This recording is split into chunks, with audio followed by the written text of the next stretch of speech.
Sveiki visi. Aš tyrinėju vyno mieles ir mokausi someljė menų. Todėl šiandieną jums papasakosiu, kaip mielės gali pagaminti vyną. Vyną, tiesa, žmonės atrado daug anksčiau, negu susipažino su mielėmis. Tačiau tas vynas nebuvo toksai skanus kaip šiais laikais. Jisai buvo toks skanus kaip prarūgusios sultys. Todėl reikėjo sužinoti, kaip galima jį pagardinti. Jį gardindavo įvairiomis žolelėmis ir medumi.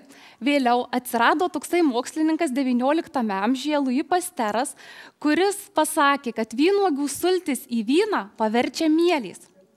Mielės į vynuogių sultis gali patekti natūraliu būdu, nes jos auga ant vynuogių luobelės. Ir tokios mielės vadinamos laukinėmis. Jos gamina labai subtilų vyną, tačiau tokį vyną gaminti labai sudėtinga, nes procesus kontroliuoti labai sunku.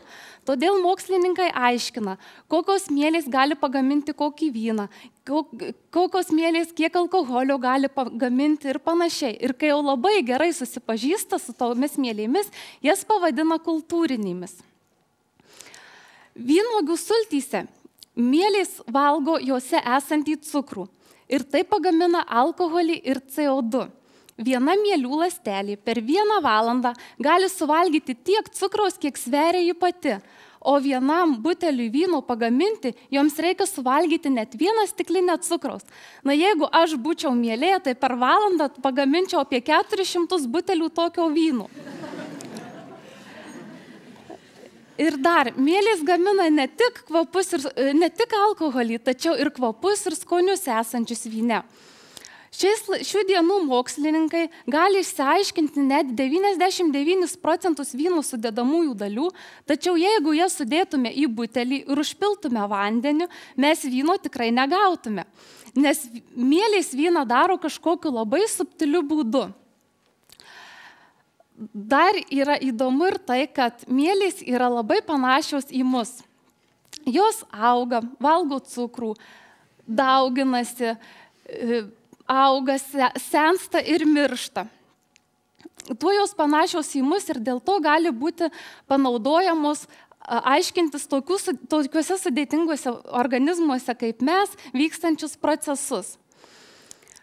Mokslininkai išsiaiškino ir tai, kad vienos mielės mėgsta labai nedidelį kiekį alkoholio ir labai didelį kiekį cukraus. Tokios mielės pradeda visą fermentacijos procesą. Vėliau į darbus įsijungia tos mielės, kurios mėgsta didesnį kiekį alkoholio ir mažesnį kiekį cukraus. O darbus užbaigia mielės alkoholikais, kurios mėgsta labai didelius kiekius alkoholio ir visai nemėgsta cukraus. Ačiū. Įdomiausioje vietoje, kaip visada.